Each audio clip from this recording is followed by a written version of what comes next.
¿De qué se trata todo esto? Los gastos en publicidad que tiene Peña Nieto, su gobierno, y todo lo que conlleva todo esto. Por eso saludo con muchísimo gusto a Ana Cristina Ruelas. ¿Cómo estás, Ana Cristina? Directora de Artículo 19 en México. Muy buenos días. ¿Qué tal, Adriana? Muchas gracias. Feliz Año Nuevo, feliz Navidad. Feliz Navidad también, muchísimas gracias.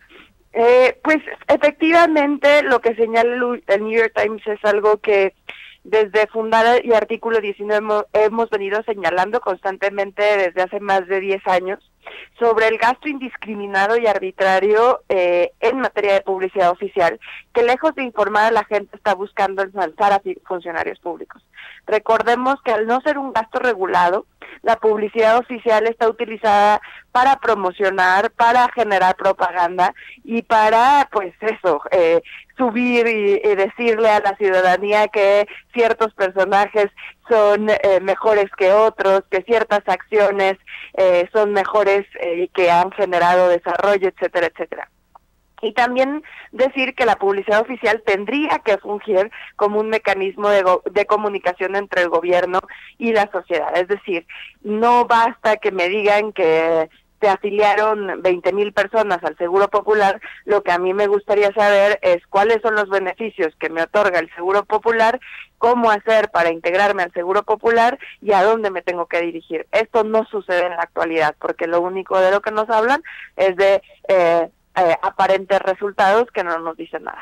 Exactamente, y algo muy importante que mencionan y retoman ustedes en información que han hecho pública de Artículo 19, los gobiernos han utilizado el dinero y es dinero público, es dinero nuestro. ¿Cuánto en total, Ana Cristina, es lo que se ha venido gastando, malgastando, podemos decirlo así, a través de estos comunicados de prensa que generalmente hacen, y algunos medios caen en eso, en venderse al gobierno y estar pintando todo muy bonito, así como lo mencionas, que no necesariamente nos dicen lo que necesitamos saber como sociedad, sino lo que ellos nada más quieren informar? ¿De cuánto estamos hablando, de cuánto gasto que es dinero del erario público?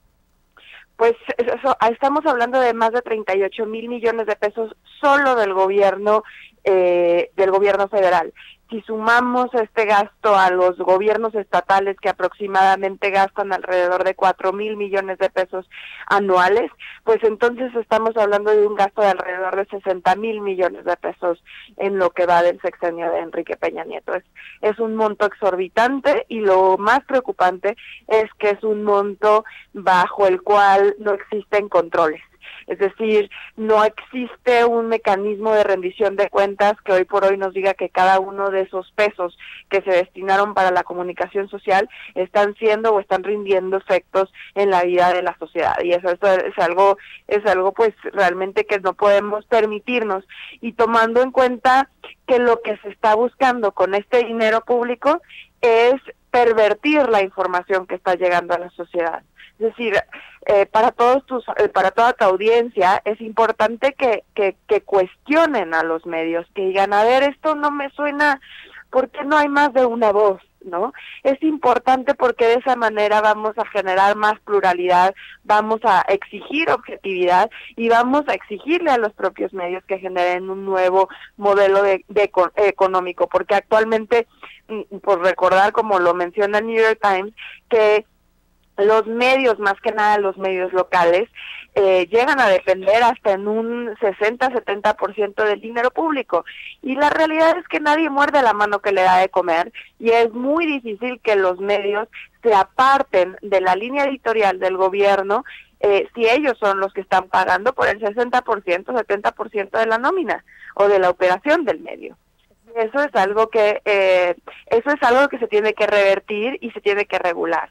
No está mal, y aquí hay que mencionarlo, no está mal que exista la publicidad oficial. No quiere decir que el gobierno debe de dejar de informar a la sociedad. El problema es que la publicidad oficial no está sirviendo para lo que tendría que funcionar, y tampoco, y al revés, está siendo utilizada para cooptar la información y para que todos nosotros tengamos información a medias o sesgada. Y esto es lo que realmente preocupa. Yo otra vez pongo un ejemplo a tus radioescuchas sobre a ver cuántas veces han visto ellos la imagen de algún funcionario público en la tele, en las revistas, etcétera, cuando existe una prohibición expresa en la Constitución que señala que no puedes ver imágenes, que no puedes escuchar voces, etcétera, de funcionarios públicos. Y esto pues realmente los funcionarios públicos, al no existir una legislación, pues se pasan por alto la Constitución, y esto genera al final que todos nosotros pensemos que una persona es la idónea para ocupar un cargo público, pero es por el bombardeo de información que nos está llegando. Exactamente, y algo que tú mencionas, nos menciona también el New York Times en este artículo que saca hace un par de días, Ana, dice, el 68% de los periodistas podría decirse que se hasta autocensuran en México, en nuestro país, y yo creo que hasta se quedan cortos en esta cifra y en estos porcentajes. El 68% del periodismo en México está censurado. No dudo que sea así, pero yo creo que a lo mejor ya hasta podría ser un poquito más por esto mismo, porque si el gobierno, como tú mencionas, no está mal los comunicados de prensa, la información oficial que nos hacen llegar, pero si caemos en una omisión de información, eso prácticamente también puede ser una mentira, y es algo que la sociedad, nosotros debemos como sociedad, tenemos el derecho de decirlo, y claro, como medios de comunicación tenemos la obligación de informarlo. Entonces, una censura, una omisión de la verdad, pues cae en lo mismo que estamos hablando, en mentiras. Pero Ana, platícanos un poquito acerca de esto que pasó el pasado 15 de noviembre, que la Suprema Corte de Justicia de la Nación determinó en el Congreso de la Nación que se incurrió en una omisión legislativa desde el año 2014, esto que está platicando hace un momento. ¿De qué se trata todo esto? Y también el hashtag y el movimiento que están haciendo de Milana no es Mordaza. Sí, bueno, efectivamente, en 2014, artículo 19, inició una acción de amparo en contra de la omisión legislativa, por el pleonasmo, por parte del Congreso de la Unión de regular la publicidad oficial, el artículo 134, octavo párrafo de la Constitución. ¿Por qué? Porque Artículo 19 es una organización que defiende la libertad de expresión, y vemos a la publicidad oficial como una herramienta de control indirecto que busca censurar a los medios de comunicación y a las y los periodistas. Y en ese sentido, la Suprema Corte reconoce que Artículo 19, al ser esta organización que defiende estos derechos, tiene el interés legítimo de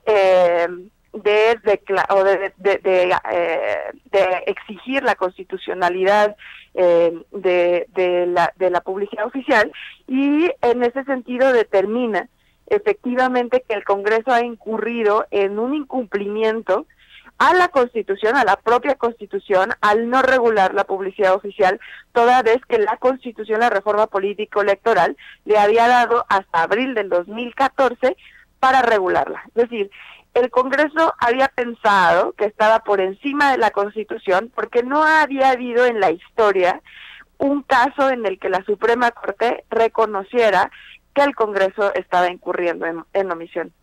Y en ese sentido, pues la Suprema Corte reconoce esto, por algo que es muy importante, es decir, no solamente el hecho de la publicidad oficial es importante, sino también el hecho de que por primera vez en la historia la Suprema Corte de Justicia le dice al Congreso: te equivocas, tú no estás por encima de la Constitución, y le ordena a regular la publicidad oficial a más tardar en abril del 2018.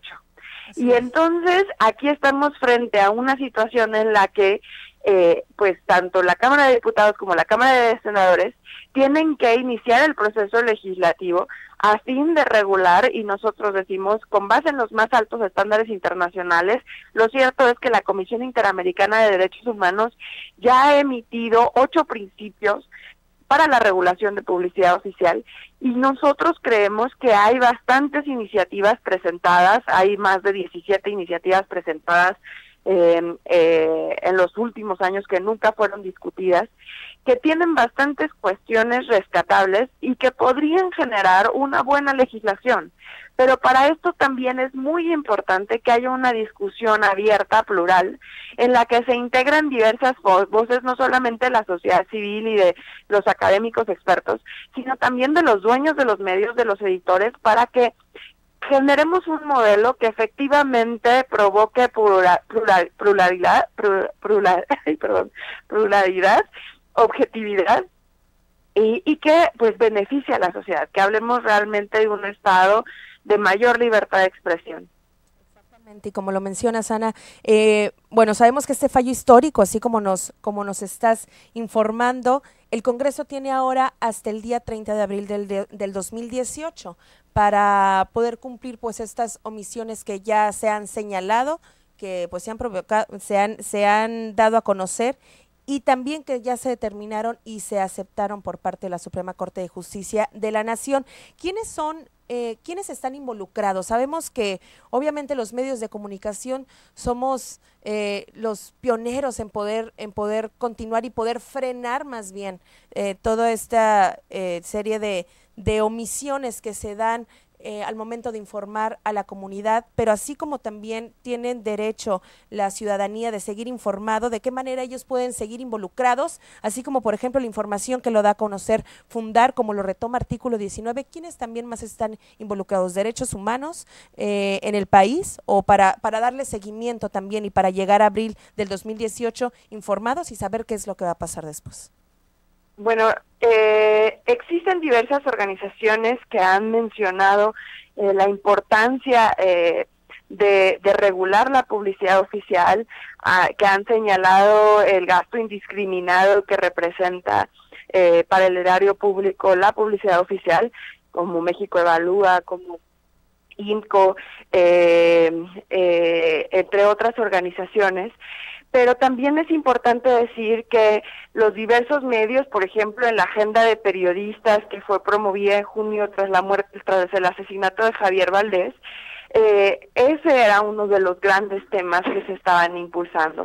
También en el último desplegado que generaron diversos medios de comunicación que se llamaba Basta Ya, en el que firmaron más de 39 medios, también señalaron la regulación de publicidad oficial como una prioridad. Entonces yo diría que hay que tomarles la palabra a todas estas instituciones que se han pronunciado al respecto, a los medios de comunicación, para que entonces se unan a un diálogo plural y que busque no generar, porque, ojo, la Suprema Corte ordena al Congreso a regular la publicidad oficial a más tardar en abril del 2018. Pero esto no significa que sea una buena regulación la que se emite en abril del 2018. Entonces, para eso requerimos de una sociedad que exija que efectivamente esta regulación cumpla con los más altos estándares y que al final tenga el objetivo de generar mayor información para la sociedad, impulsar la pluralidad y que también existan garantías para la libertad de expresión para las y los reporteros, ¿no? Y por último también en todo este fallo que se está dando, en todo este movimiento que se da y bueno, al saber que sí se incurrió en la omisión legislativa de este artículo y que se está mal informando y todo el dinero gastado por parte de los mexicanos del erario público también a las dependencias de comunicación social del gobierno, ¿qué va a pasar? Supongamos que en 2018 se regula la publicidad, se regula toda esta área también de estas dependencias, ¿y qué pasan con todos estos miles de millones de pesos que ya se dieron a conocer, que se malgastaron en publicidad, en omisiones y en estas áreas también de comunicación social? Pues lo que es más importante es que se inicien, ahora que contamos con un sistema nacional anticorrupción, que se inicien las investigaciones conducentes para ver que efectivamente el dinero haya sido erogado bajo los principios de eficacia, honradez y economía, que son los que señala la Constitución en su artículo 134. Es importante decir que en México estamos hablando de un entramado tan complejo, lleno de corrupción y de impunidad, que al final lo que genera que se gasten estos 60,000 millones de pesos es porque saben perfectamente que nada les va a pasar, que no hay ninguna consecuencia, porque no existe un verdadero Estado de Derecho en el que sepamos que aquellas personas que ejercen dinero público de manera opaca, arbitraria e indiscriminada pueden llegar a ser sancionados. Necesitamos, una vez que se tenga esta ley y incluso antes, que exigir al gobierno una rendición de cuentas efectiva, y algo que es muy importante y lo señalo una y otra vez, es que las audiencias cuestionen la información que les está llegando actualmente, más que nada previo a las elecciones, de los distintos medios de comunicación. Exactamente. Pues muchísimas gracias. De esa manera van a generarse una idea. No estoy diciendo que todos los medios, lo que estoy diciendo es, con cuestionar toda la información que nos está llegando, vamos a poder tomar mejores decisiones. ¿Por qué? Porque entonces eso nos va a permitir decir, a ver, bueno, veamos esta carretera, ¿a dónde nos lleva? No, pues no nos lleva a ningún lado, ¿no? Entonces, ¿está bien hecha o no está bien hecha, no? Sí, es una carretera, pero ¿qué significa que haya hecho una carretera un funcionario público si no me lleva a ningún lado, no? No quedarse nada más con la información de primera mano que uno tenga como espectador, como ciudadano más bien, que reciba la información de cualquier medio de comunicación, seguir investigando, investigar también, así como lo mencionas. Me están avisando de una carretera, también cerciorarme de que está en buenas condiciones, y si no es así, si encuentras que la información no es la correcta o tú mismo investigaste y no está correcto lo que te están informando, denunciarlo, y claro que no se nos olvide y seguir muy pero muy pendientes de toda esta información, porque nos interesa y nos interesa muchísimo a todos como ciudadanos y claro, como medios de comunicación también. Muchísimas gracias, Ana, por toda esta información, y créeme, vamos a seguir muy pero muy pendientes de todo este seguimiento, porque es bastante importante para toda la sociedad conocer que estamos pero muy bien informados. Muchísimas gracias, Ana Cristina Ruelas, directora de Artículo 19. Que tengas excelente día, excelente mañana, y también te deseo un feliz año próximo 2018. Muchísimas gracias a ti, Adriana. Feliz año. Feliz año también para ti.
Conocíamos hace unos días la detención de Alejandro Gutiérrez, el exsecretario general del PRI, que bueno, pues no nada más, se sigue dando más información y se da a conocer más información de cómo fue su captura, casi a balazos, la captura de Alejandro Gutiérrez, y para eso me da un gusto conocer la información que nos va a entregar Álvaro Delgado, colaborador y periodista de Proceso. ¿Cómo estás, Álvaro? Excelente mañana y feliz Navidad.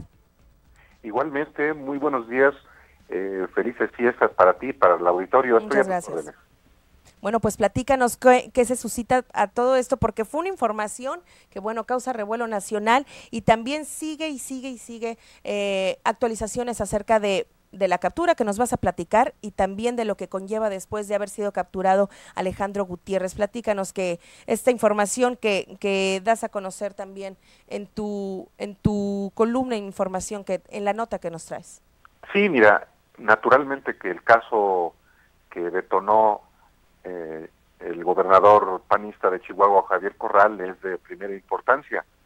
El hecho de que se esté investigando una triangulación de recursos públicos para las campañas del PRI, como presuntamente se hizo en el año 2016, en el caso de Chihuahua, Veracruz y Tamaulipas, pues es lógicamente un asunto que concierne a todos los mexicanos, porque como en otras ocasiones, en otros episodios como el Pemex Gate del año 2000, que implicó también el desvío de recursos públicos a la campaña presidencial del PRI, pues son temas que lógicamente deben ser del conocimiento de todos los mexicanos. Y en este caso, efectivamente, hay una investigación en marcha.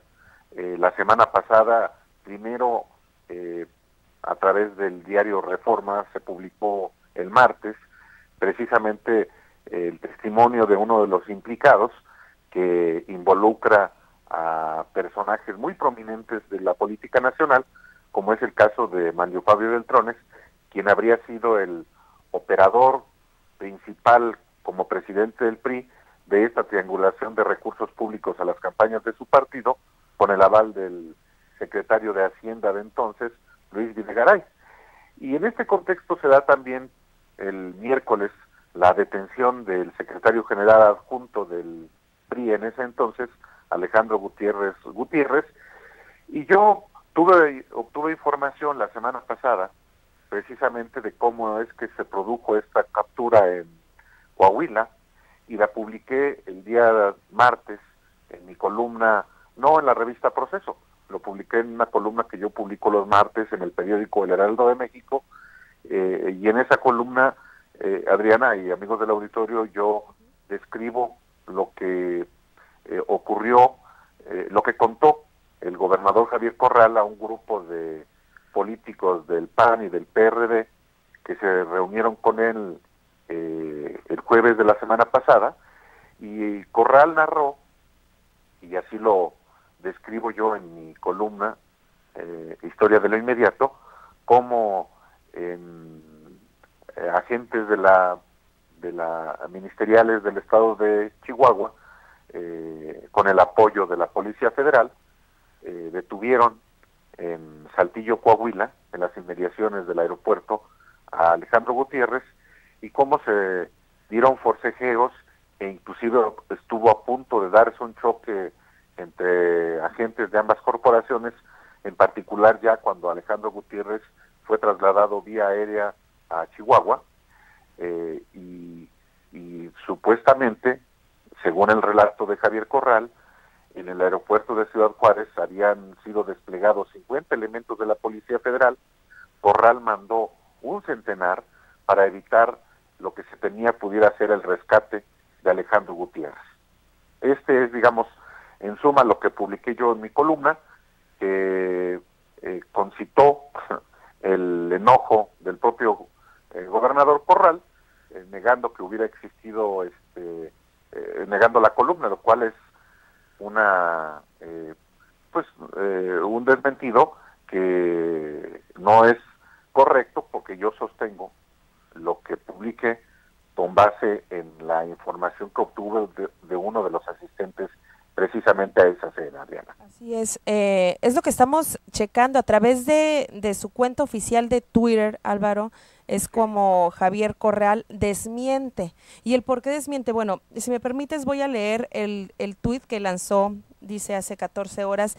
Solo desde la mala fe, la invención y la ausencia de un trabajo periodístico profesional y riguroso se puede escribir una columna como la publicada por Álvaro Delgado. Desmiento categóricamente lo que señala y lamento un trabajo hecho desde la magnificación y la mentira. ¿Por qué lanzar esta información si bueno, tú nos mencionas que toda esta información que obtuviste es certera? Y él, Javier Corral, dice, magnificaste las cosas para dar así a conocer la columna, lo que menciona Javier Corral. Bueno, yo le respondo, y lo que le respondo a Javier Corral es que él, que me conoce de hace más de 2 décadas, sabe que yo no publico nada si no verifico antes la información. Corral es un personaje que en efecto yo conozco hace más de 20 años, él como político y yo como periodista. Si alguien le ha dado cobertura cuando ha estado inclusive en el aislamiento político, en la Cámara de Diputados, en el Senado y en su propio partido, pues he sido yo y la revista Proceso. Es un político, pues como todos los políticos, que cuando se publica algo que no es de su agrado, descalifica, agrede, y como en este caso, yo no tengo ningún conflicto personal con él, yo estoy perfectamente claro de mi trabajo, y como en este caso, la información que yo la obtuve, no voy a revelar mi fuente, pero él sabe perfectamente que lo que yo escribí es verdad. Seguramente por razones políticas está tratando de desacreditar una información que él mismo proporcionó a Ricardo Anaya, a Alejandra Barrales, a Fernando Belamuzarán, a la senadora Marta Tagle, a Guadalupe Acosta Naranjo. Todos ellos se reunieron con Corral, cenaron con él en Chihuahua el jueves, y ahí él contó precisamente eso que yo narro en mi columna. Él lo desmiente ahora, creo que de mala manera, y yo lo que sostengo es que eso que escribí está perfectamente documentado. No voy a revelar la fuente porque es alguien que es de fiar, y supongo que si Corral se reunió con ellos, pues son de fiar todos. De manera que yo estoy en ese sentido muy tranquilo, porque hago mi trabajo de informar sobre asuntos de interés público, Adrián.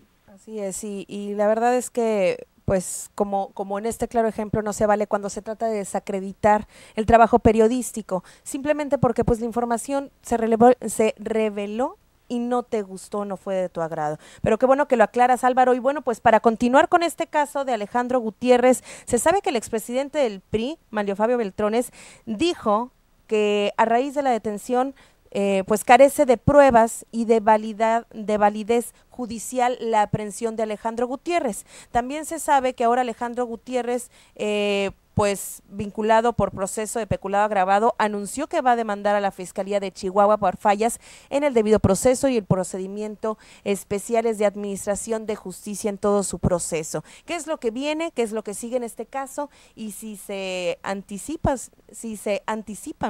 y se pronostican más aprehensiones después de detener a Alejandro Gutiérrez. Pues es que este es el asunto de fondo, no lo que yo publiqué, y que pues no pasa de ser un intercambio con el gobernador, un político, con un periodista como yo.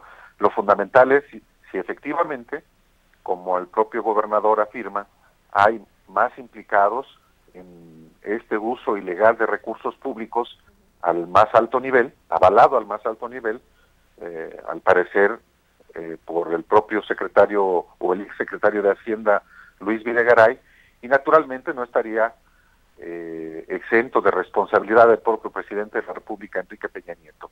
Pero esto es precisamente el fondo del asunto en Chihuahua, que no es solamente Chihuahua, porque de acuerdo también con lo que el propio Javier Corral le compartió a este grupo de políticos que yo, en la escena que yo describo, Adriana, no solamente sería Chihuahua, Tamaulipas, Veracruz, los estados que están involucrados en un esquema de triangulación de recursos públicos con fines partidarios, sino que serían prácticamente la totalidad de los estados de la República. Entonces, un asunto de esta magnitud sin duda ya marcó al proceso electoral en curso, y naturalmente que los mexicanos debemos estar muy pendientes de cuál es el desenlace de un caso como este, porque no vaya a ocurrir como ha ocurrido en otras ocasiones. Acta, se negocia y se disuelve la responsabilidad de personajes implicados, como en algún momento, y el auditorio recordará, el Pemex Gate quedó simplemente impune. Los implicados quedaron a salvo por un arreglo que hubo al más alto nivel, como yo lo documento en mi más reciente libro, que se llama El Amaciato, el pacto secreto Peña Calderón y otras traiciones panistas. Así es, Álvaro, y bueno, pues hay muchísimo trasfondo después de esta aprehensión de Gutiérrez, y claro que seguiremos pendientes de toda esta información y actualizaciones, porque pues se viene Vienen muchísimas cosas más. Muchísimas gracias por esta información que nos haces llegar. Gracias por informarnos y seguiremos en contacto. Álvaro Delgado, periodista de Proceso. Muy buenos días y que tengas excelente día, feliz semana y feliz año nuevo también. Muchísimas gracias, gracias a ti y felicidades una vez más a ti y al auditorio. Muy buen día. Muchas gracias, buenos días. Las 8 de la